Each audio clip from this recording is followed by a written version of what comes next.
Since 1973, the National League of POW/MIA Families has served a special group of Vietnam veterans, those who never came home.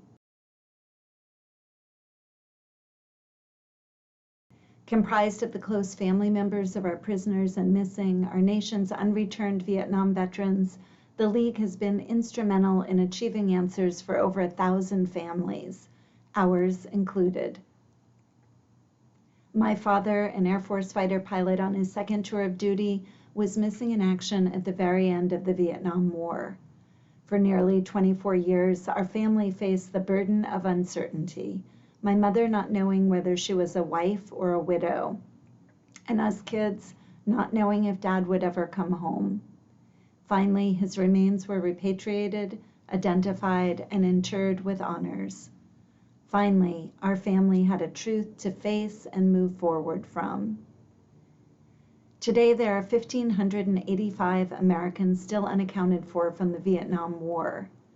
As you'll hear in these short clips, they are husbands, fathers, sons, and brothers who are still missed, loved, and remembered by families who are actively seeking answers. Good night. This is the bracelet from my father, Colonel Mark Stevens, United States Air Force. He was listed missing in action in April of 1967, and his remains came back in 1988.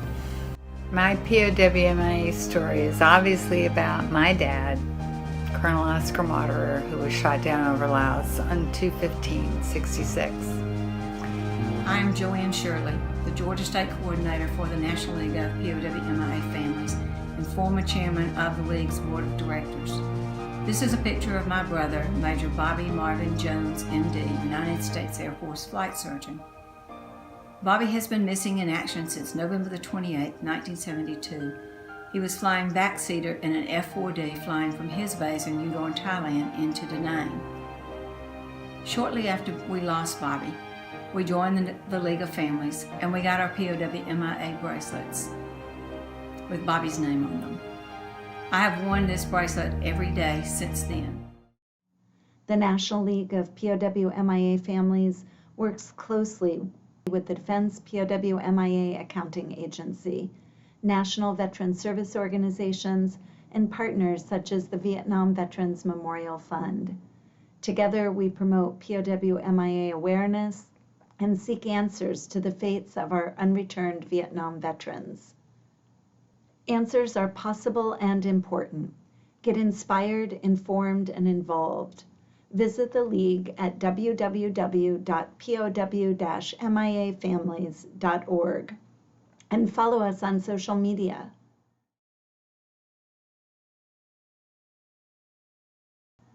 You can make a difference by wearing a POW/MIA bracelet, flying the POW/MIA flag, and writing your congressman. The POW/MIA flag flies as a symbol of our nation's commitment to accounting for our unreturned Vietnam veterans and a reminder of our nation's unwavering support for those serving today. The League joins a grateful nation in saluting our Vietnam veterans and renewing our commitment to those still missing. Hashtag bring them home. My name is Mike Brazelton. In the early part of 1966, I was a first lieutenant in the United States Air Force, flying daily strike missions into North Vietnam in F-105Ds. Unfortunately, on the 7th of August 1966, I was shot down and captured, and I remained a prisoner of war for almost 7 years. I was released in March 1973. One of the first things I noticed when I returned home was that many of my countrymen were wearing POW bracelets. Over the next few months to several years, I received first dozens and then overall several hundred POW bracelets with my name on them. I wanted all the bracelet wearers to know how much I appreciate their thoughts and prayers over those long, difficult years. And you should know also that, in addition to my wedding ring, POW bracelet is the only jewelry I ever wear. Thank you again. God bless you, and good night. During the 8+ years that American prisoners were held in North Vietnam, we were forced to watch hours and hours of what can only be described as propaganda movies. Movies showing Americans in violent demonstrations against the war in Vietnam. Movies showing our Americans burning the flag of our country in protest to what they had determined as an immoral war. During this same time, American servicemen and women returning from Southeast Asia were met with hostility and contempt. For what? For having answered the nation's call to arms.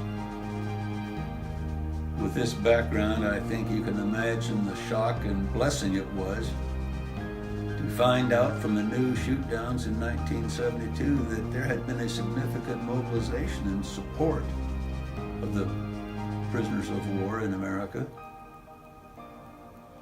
There was at the time what I guess you could label as a cartoon. And that cartoon showed a new shoot-down introducing himself to an old Hanoi veteran. And in that cartoon, the new shoot-down exclaimed, "I can't believe it! I've worn your bracelet, your POW MIA bracelet." Well, perhaps that exact scenario never played out. But the new shoot-downs did reaffirm our faith that a significant number of Americans were honoring the flag and not burning it, and supporting the men and women in uniform and not condemning them. Upon my return home, I received over 300 bracelets from former bracelet wearers. From folks that had been willing to say, yes, I support them.